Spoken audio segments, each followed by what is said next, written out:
नमस्कार, बहुत स्वागत है न्यूज़ नेशन के डिजिटल प्लेटफॉर्म पर। मैं हूं आपके साथ पयोधी शशि। आज आपको एक जानकारी दूंगी जो दिल्ली वासियों के लिए बहुत ज़रूरी है और इसमें थोड़ी राहत है लेकिन थोड़ी चिंता की बात है। तो आंकड़ों के ज़रिए पूरा जो विश्लेषण किया है आपके लिए वो मैं आपके सामने रख रही हूं और इससे समझिएगा, सावधान होइएगा, क्योंकि बात मैं कर रही हूँ डेंगू, मलेरिया और चिकनगुनिया की। दिल्ली में साल भर में डेंगू, मलेरिया और चिकनगुनिया हर साल ये बीमारी है ऐसे फैलती है जैसे ना जाने कोई सैलाब आता है ना पानी का और वो सब कुछ अपने साथ बहा ले जाता है। लोगों को ऐसे ही अपने ग्रस्त में ले रही है। लेकिन इस साल जो आंकड़े आए हैं उसमें डेंगू में थोड़ी राहत जरूर मिली है, लेकिन मलेरिया और चिकनगुनिया के मामले पिछली बार के मुकाबले बड़े हैं। तो मैं आंकड़ा आपको दूंगी कि कितना इसका जो आंकड़ा है इस साल का पिछले साल के कंपैरिजन में वो कितना है। लेकिन उससे पहले आप ये समझिए कि सरकार बदल चुकी है दिल्ली में। आम आदमी पार्टी की सरकार थी और अब बीजेपी की सरकार है। अब ऐसे में बीजेपी की सरकार यानी रेखा गुप्ता को मुख्यमंत्री हुए बहुत दिन नहीं हुए हैं, लेकिन उचित कदम उनकी तरफ से उठाए जा रहे हैं। हालांकि जो परिणाम हम देखेंगे अभी उसमें एक ये जो पूरा इम्प्लीमेंटेशन है एक प्रोग्राम का जो होता है जिसमें साल भर का समय लगता है, 2 साल 1.5 साल का समय लगता है। तो आप ये नहीं कह सकते किसी एक सरकार को इस पे क्रेडिट नहीं दे सकते, लेकिन हाँ इसमें जरूर कहना होगा कि सरकार ने जो अपनी गाइडलाइंस बनाई थी, सरकार ने जो सख्ती दिखाई है, सरकार ने क्या किया था पिछली सरकार ने और आने वाली सरकार की जो आगे की गाइडलाइंस हैं क्या वो उससे ज्यादा बेहतर हैं, इस पर भी हम बात करेंगे। लेकिन डेंगू के मामलों की जब हम बात करते हैं तो इस बार अब तक डेंगू के जो मामले आए हैं वो 412 के सामने आ चुके हैं, जो कि 2025 का आंकड़ा है। 24 में 200 माफ कीजिएगा, 24 में 425 था ये आंकड़ा, यानी थोड़ा कम है इस बार।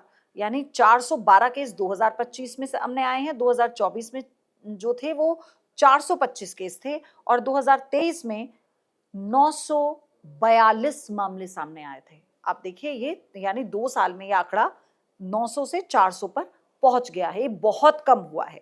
लेकिन जब हम बात करते हैं मलेरिया की तो मलेरिया में 191 केस हैं दिल्ली में जो सामने आए हैं मलेरिया के। 24 में 181 केस थे, यानी यहाँ पर 10 जो केसेस हैं वो ज्यादा बढ़े हैं और 2023 में 126 केस थे, यानी ये वाला जो आंकड़ा है मलेरिया का 2025 का ये सबसे ज्यादा है पिछले 2 साल के मुकाबले। चिकनगुनिया की बात करते हैं, चिकनगुनिया के 32 केसेस सामने आए हैं। 24 में 28 थे और 23 में 17 मामले थे, यानी आप सोचिए 23 में सबसे कम थे चिकनगुनिया के मामले, दिल्ली में 17 थे। उसके बाद 24 आते आते मामले 28 होते हैं और उसके बाद ये मामले 32 हो जाते हैं। तो आप समझ रहे हैं 2 साल का आकलन मैं बता रही हूं आपको। अब मौतें देखिए, इस साल 2025 में डेंगू से एक भी मौत नहीं हुई है। ये अच्छी खबर थी जो मैंने आपको बताया, क्यों वो मैं आगे बताऊंगी। जबकि 2024 में 11 और 23 में 19 मौतें हुई थी। डेंगू लोगों में फैला है, लोग डेंगू का शिकार हो रहे हैं, लेकिन क्योंकि सरकारों ने जिस तरह के प्लान चलाए थे कि आपको क्या क्या सावधानी बरतनी है जिससे कि आप मच्छरों की चपेट में ना आए, उनके काटने से बचें, यानी मच्छर नियंत्रण और सरकारी अभियान, तो लगभग 2 करोड़ 67 लाख रुपए इस पर खर्च किए गए थे। इसमें मतलब इससे भी ज्यादा, माफ कीजिएगा, 2 करोड़ 67 लाख से भी ज्यादा घरों को जनवरी से अगस्त तक पिछले 3 साल में सबसे ज्यादा इन घरों की जांच कराई गई है। करोड़ों की संख्या में घरों की जांच करवाई गई है।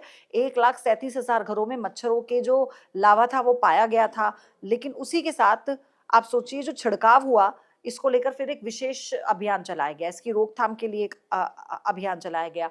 जो ऐतिहासिक स्थल हैं दिल्ली में, जैसे हुमायूं टॉम्ब है, कुतुब मीनार है और अ, जो लाल किला है, वहां पर क्या किया गया, 55 में से 16 जगहों पर मच्छरों का जो प्रजनन है उसे उसको लेकर एक नोटिस जारी किया गया, मतलब चिन्हित किया गया 55 जगहों में से 16 जगह वो कौन सी हैं जहां पर सबसे ज्यादा मच्छर पनप रहा है गंदगी से, तो वहां पर उसे छिड़काव किया गया। अब मुख्यमंत्री का क्या निर्देश है, उन्होंने 2 चेतावनी नोटिस के बाद कहा है कि जुर्माना लगाया जाएगा, समय से पहले फॉगिंग आप कीजिए और सामूहिक जागरूकता पर आपको और जोर देना होगा, यानी ये निर्देश उन्होंने प्रशासनिक अमले को दिया है।